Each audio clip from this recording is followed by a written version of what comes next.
Longlegs, directed by Oz Perkins, is a horror film that captivates with its atmospheric tension and disturbing narrative.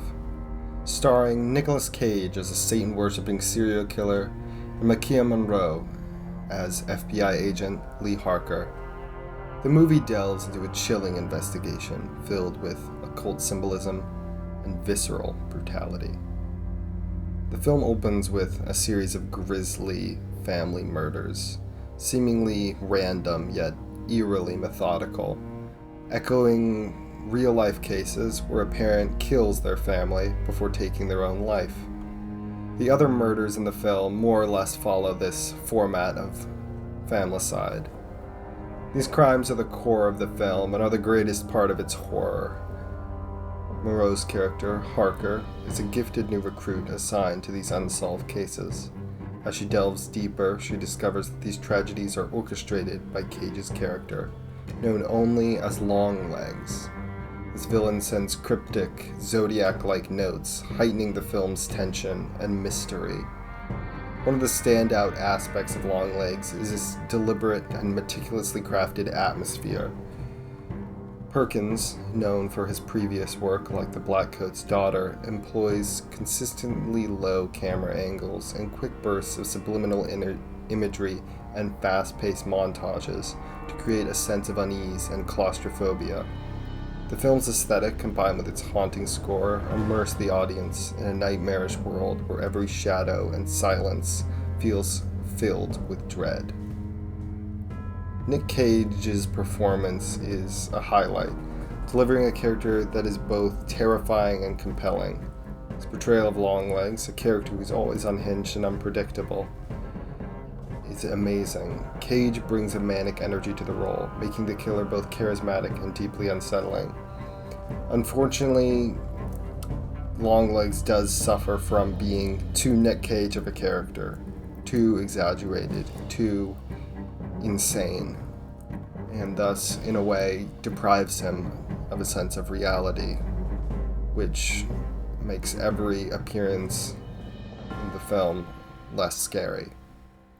Longlegs also stands out for its incredible marketing campaign. Rather than just being an art house horror film with a box office to match, Longlegs is one of the biggest successes of the year due to its marketing. Neon, the film's distributor, employed guerrilla marketing tactics reminiscent of the Blair Witch Project, including cryptic teasers and symbology that piqued public curiosity without revealing too much. This approach helped build anticipation and contributed to its strong box office performance, making it Neon's highest-grossing film. I was really looking forward to Longlegs, but I left the theater with a bit of a bad taste in my mouth. I think that all the pieces were there to make a standout film, but some parts of it just didn't end up working. For one, the film is confusing, and not in the way that I like. There are ways to create a mysterious atmosphere and have it be satisfying, but Longlegs just felt messy. The narrative jumps around without clear transitions, leaving the audience struggling to piece together the plot. Instead of building intrigue, it creates frustration and detracts from the overall experience. Secondly, after the halfway mark, Longlegs stops being that scary. As a horror film, Longlegs kind of fails. It's more of a thriller than anything else.